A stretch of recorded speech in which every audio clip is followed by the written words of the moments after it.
Every modern feather begins as a small outgrowth of skin, a feather bud, which elongates into a hollow tube. The inner layer of the tube divides into a series of long ridges. These ridges will become the barbs of the feather, the branches that form its light and flexible body. On one side of the tube, new barb ridges begin to form.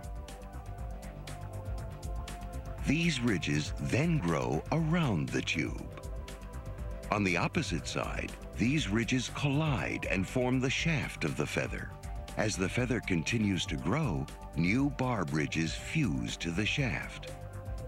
After almost 2 weeks, this tubular shape is transformed into the familiar flat surface of the feather as the barbs expand and begin to unfurl. This tubular growth pattern gave Rick the idea for his theory and explained how the tufted structures on Sinosauropteryx could be feathers. Rick's theory proposed that feathers evolved in stages, stages similar to those each feather passes through as it grows from a simple tube to a complicated vein.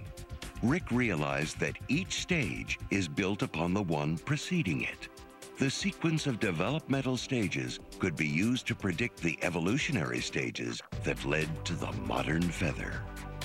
The goal of the theory is to try to imagine the most primitive feathers and the series of increasingly complex feathers that evolved into the diversity that we have today. I hypothesized that the sequence of events in feather growth could be used to unlock the evolutionary history of how feathers evolved. Rick's theory predicted that the first feather would be a simple hollow tube. The next stage was a downy feather tuft formed by dividing the tube into barbs. Then, when barbs began to grow around the tube, the first rachis or shaft evolved. With the origin of barbules came the first doubly branched feather. Later, barbules evolved matching hooks and grooves, which hold the barbs together like Velcro. This was the first feather with a coherent vein, which could be used in flight. Only then could the modern flight feather evolve its airfoil shape by growing asymmetrically. Or the real innovation in feathers is the origin of that first tubular feather that provided the opportunities for all the subsequent diversity that we see. And that's what really makes feathers unique. To confirm the theoretical stages in feather evolution, Rick teamed up with biologists Matthew Harris and John Fallon. They put Rick's theory to the test by studying how feathers grow on developing chickens. They eavesdropped on the molecular conversations that genes hold as feathers develop. This field of science is also known as Evo-Devo. Evo-Devo, or evolution and development, is, to sort of paraphrase, is the study of how development translates genetic and environmental variants into form, different types of structures that you may see. For example, whether you get hair, teeth, gland, or feather.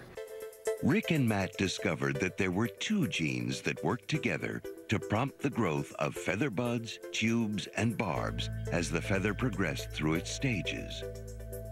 The genes were named sonic hedgehog and BMP2. They used a blue stain to show where these genes were turned on during different stages of development. At first, a blue spot shows where the feather bud is beginning to grow into a tube. A few days later, each spot becomes stripes, showing us where sonic hedgehog and BMP2 have been turned on to create the barbs and rachis. Each successive day, the growing blue stain traces the action of these 2 genes as they orchestrate the complex growth of a feather. Here was the molecular mechanism by which the evolution of feathers could have occurred. And so the exciting thing that came out of this research not only was a description of how you make a branched feather, but also that it's the reuse of these rules, almost like gears, that allow you to get these complex forms. Not only the developmental mechanisms being discovered, but also these are going in place with fossils that are being uncovered at the same time. And so collaborative efforts between developmental biologists and paleontologists and evolutionary biologists are leading to the formation of these types of theories that lead us to understand how you might get a feather. And so, from absolute opposite ends of the scientific spectrum, there's support for the same notion, the same idea that there's a connection between how feathers grow and how they evolved. The genetic gears they'd discovered provided the mechanism by which the hierarchy of feather evolution could have occurred. If they were right, they'd actually taken a peek into the black box of evolution and seen it at work. But the only way they could know for certain would be to see the stages of feather evolution reflected in the fossil record. Would the incredible fossil beds in Liaoning, China hold the